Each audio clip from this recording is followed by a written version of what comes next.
Okay, welcome back to another episode of Shadowscape, where we left off after some roleplay.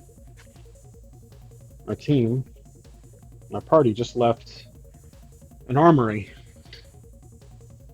in the exterior wall of Shadowscape, the Kingdom of Shadowscape, right here in this tile, which is W13. So, we had some character building, mainly off how they would act, the follow up to this recent potential discovery. So, like I mentioned in the prior episode, a lot of action is going to happen in W13, which is Shadowscape. And so, because of that, there's going to be a lot of theater of the mind play. We're not going to be doing too much jumping around in this area on our world sheet here. So, one thing I forgot to do was track timing. So, considering after everything that happened in the last two episodes, if it's roughly midnight at this point. So I'm going to say 12 a.m. It's frigid out because we have to remember that our party is up on this mountaintop kingdom, and it's assuming it's cold. I'm going to say it's frigid for now. Calm winds. There's no clear skies at the moment, so our party's going to be lucky. But what we have to do is find an area to rest. We have to find a campsite, or we make our way into the kingdom and find an inn, perhaps. So we make our way to an actual entrance, and once we get there, let's ask the Oracle, which will be for this episode. I'm going to be just doing everything a D100, just based on percentage chance. We may use a mythic sheet here and there for actions and descriptions. Sorry. So 80% chance there's two guards covering this one entrance we find that we finally get to. And that is a 97. Wow. That's a very strong no. There is, at one entrance, there is no guards, which I think that perhaps it's closed off. So is this entrance closed?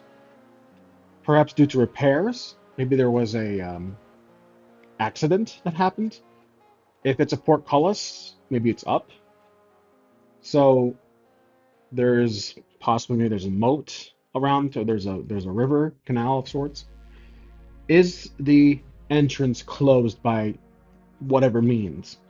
I'm gonna say 80% chance again.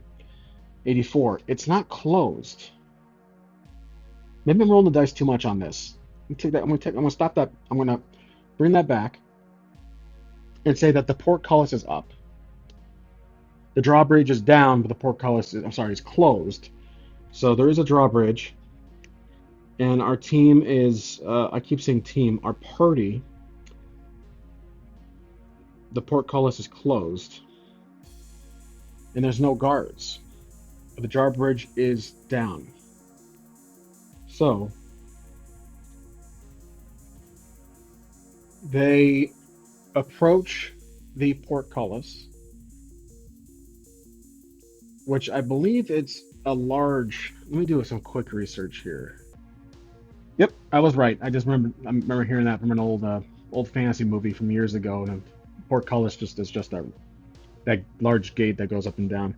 So the portcullis is closed, which means they can look through, and it's very late. So perhaps the portcullis is closed at night, which makes sense. So it's closed at night. There's no guards on the exterior of the night, perhaps because there are in this world. There's a lot of undead, unruly. Um, it's dark, grim fantasy, high fantasy. So, or well, we haven't seen much magic. I'm gonna say low fantasy for now. Once we get to magic, I think we've done magic. Perhaps I haven't kept track really, but once we get to it, we'll tackle that subject as far as the lore goes in this world building. Now, maybe in this area there's a lot of dead. We have seen some unruly creatures, monsters passing. We've dealt with a few. So then perhaps they close it. So we three approach the portcullis. There are no guards on the front, but there are guards. There is one watchman um, behind the inside the portcullis. So he is standing not too far away, but perhaps close enough. Wolf flags him down. The guard approaches. He has a large halberd, and he inquires what we're doing here. Now, does the guard recognize us? Let's first figure that out before we start conversing. The guard, does he recognize any of us? Mainly Wolf, I would assume. I'm going to say 60% chance on this one. 82, a lot of high rolls today, so he does not. He does not recognize it. Wolf says, he introduces himself and the company, explains that they are here to return the Firestone to the king. Now we need a king's name. So let's add a character here. King. Let's see. What's a King Roland? Or let's do King Rosalind. I was saying Roland like the brands for audio recording devices or video devices, Roland, but Rosalind. So let's see. I don't have a sheet for character names. We haven't really encountered many characters on the side. So I will just put 2 stars here on my for characters. So King Rosalind is the king of Shadowscape, the Kingdom of Shadowscape. So the guard, the watchman, I should say, Night Watch. He does. Let's say that the word is out that we are seeking the Firestone, and it is utmost a secretive mission. It is a top priority for the kings. The watchman. Let's roll for not necessarily persuasion, but let's roll for charisma because Wolf does not have a great charisma. This will be we won't roll an adjustment with the reaction, but more so with an 8. Okay, that's 11. So the watchman is doubtful. I think Rayla is going to insist. Her charisma is terrible. All their charismas are 8 or less. Rayla insists showing the Firestone, and he doesn't typically use it as a prop, but he does pull out the Firestone, and I will roll for advantage this time. The watchman was doubtful at first. He didn't say he doubts them, doesn't speak back, but now he pulls out the Firestone. We'll use the lower roll, 5. Oh wow, that's good. So as a prop, it was advantage. And the guard, the watchman, sees the Firestone. It's glowing red, which means that's the first time that Wolf even notices himself. It's pulsing red, kind of a slight aura to it, and it's very warm, which means it's near its home place. So perhaps there's a type of holder for it, like some kind of grip that the stone sits on. Not a pedestal, but a stand. So the watchman signals his comrades up on the top of the tower, and they raise the portcullis very slowly. It's screeching at night, and you can hear wolves shouting, crying in the back, or wolves howling in the back. The party looks back, just make sure that it's none of concern, and it's just some animal noises in the distance because the portcullis is so screechy. They get through, the portcullis closes, and they're now inside. The watchman says, "Follow him." But the wolf insists, may we first find some lodging for tonight, and we can meet the king the first thing in the morning. We've had great travels from Dark Hollow. Dark Hollow, yep, right up, which is right up here. This small little town symbol here. So that's all the way. This series started essentially around this area here. We've traveled straight down the spine of this map. So I'll just say the guard agrees. He says meet tomorrow morning. Meet at 8 a.m. sharp in front of the king's palace, which is dead center in the kingdom. So the team agrees, and he recommends using an inn that's not too far from here. He would say use their barracks, but they are full because everyone is inside right now. The walls are closed, all entrances are closed, except for obviously the night watchman. So we're going to an inn. I would say it's the I have a name in mind. It's location. So we have a character here, character. Now we have a location, 2 stars, and that is the Scratcher. Let's say a Scratcher. Sorry, the Scratcher Inn, Inn and Suites. Just to kind of make a little modern day joke. So the Scratcher Inn and Suites Inn. It's basically a Motel 8. So we find our way there. Obviously, no trouble. There's nothing. There's no immediate danger in the area. It's super late, so everybody's mostly inside. There's probably a few beggars. There's probably a few rats running around. Um, Usual homeless folk. So we get to the inn. We enter. It is open. It's 24/7 service. Um, there's a bright neon sign that says vacancy. So we enter inside. The three are inquiring about rooms to the front, not the front desk receptions. Obviously, there's going to be a bar. There's a tavern. It doubles as a tavern, which is the usual stereotypical inn. Perhaps I just should call it the Stretch Inn and Tavern.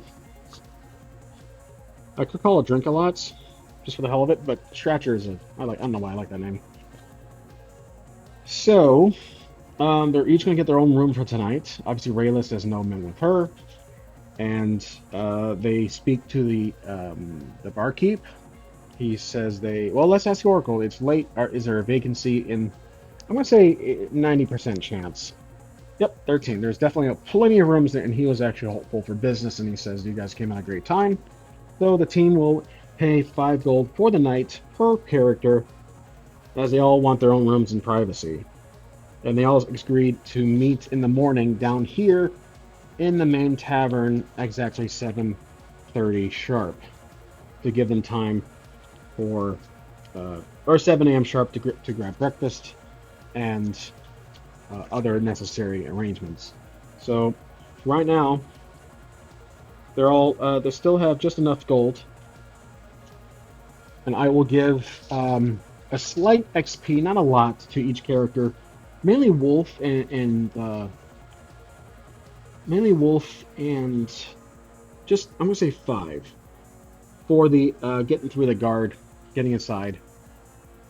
Garlox didn't really do much there. He's been kind of in the background, remaining to himself. Oh, right, Garlox. We have the implication that this kingdom does not welcome. Okay, let me take that back.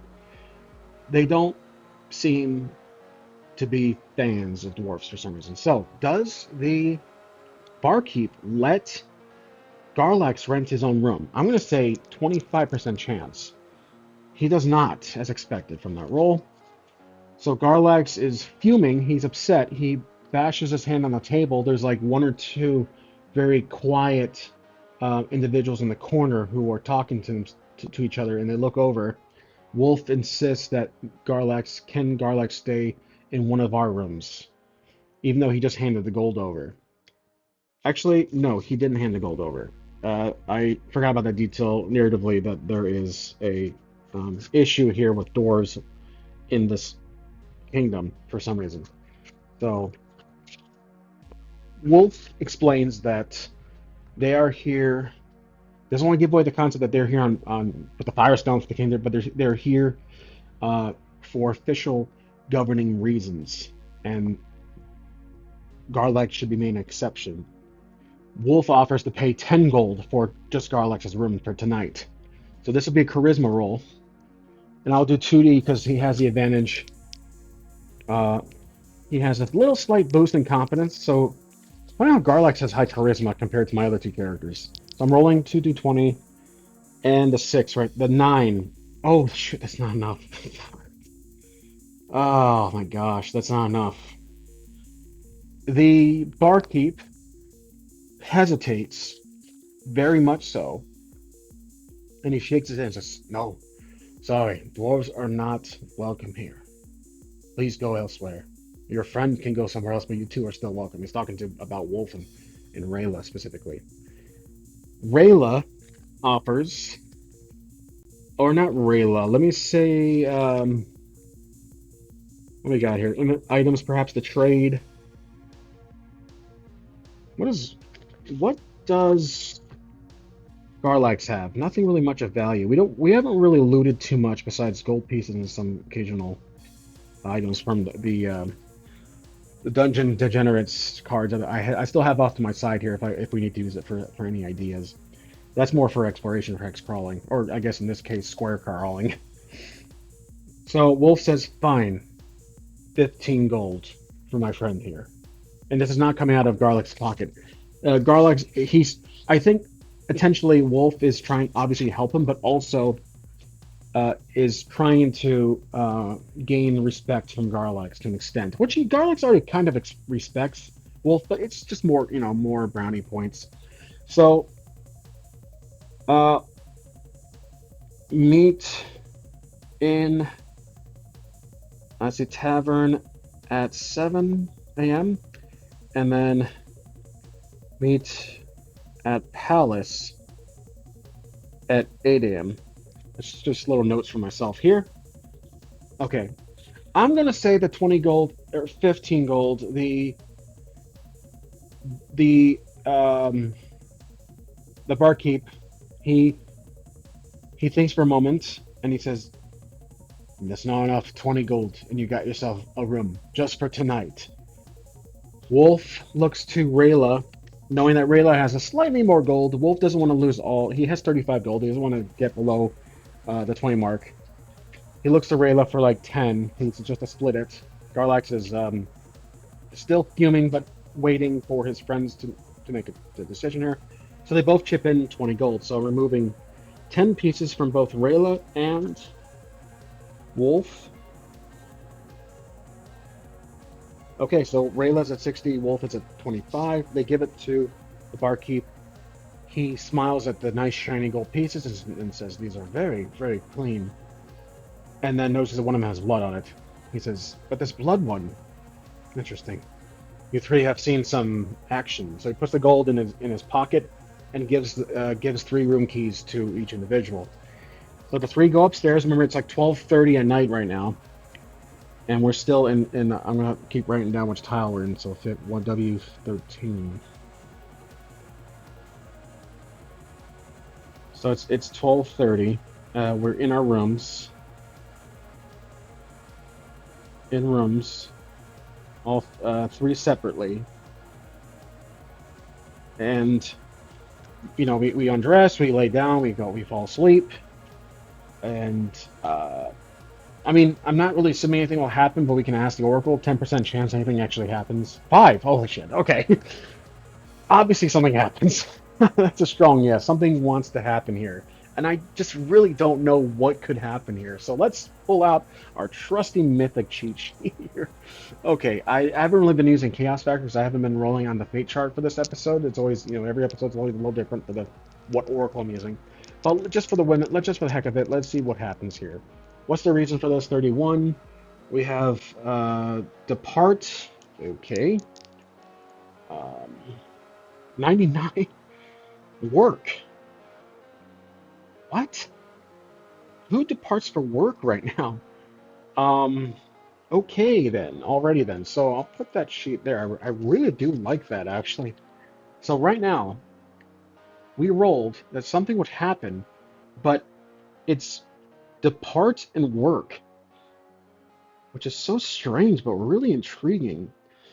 Who does this have to deal with? Let's roll a d6. Remember, each character I have a 1, 2, 3, 4, 5, 6 on the respective um, characters, and let's see who this is for. This is for Rayla, okay?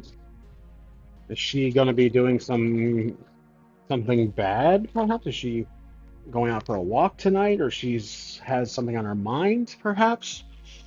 Maybe this is something relevant to her story. Depart to work. She has to, oh, there is something she has to do here personally. So okay, I really do like this. This could be throwing the Oracle's throwing at me a bone here. So Rayla has a personal matter. This is why she is joining along. This is why she came to Shadowscape, this entire time. Took the mission. Remember, I'm thinking the mission was gathered and accepted here, the very dead center of the map at Haxbury. Maybe the party met with some government officials, and they mentioned about the King's Firestone, and that we agreed. However, we all met, mutually agreed, and got paid at first, and then got paid for the second half once we returned to Stone. But this gave a reason for Rayla to be in the kingdom for some reason. So personal matter, what is that personal matter? I'm going to continue using this sheet here because that was very intriguing. We could use a random event focus. 75, PC negative.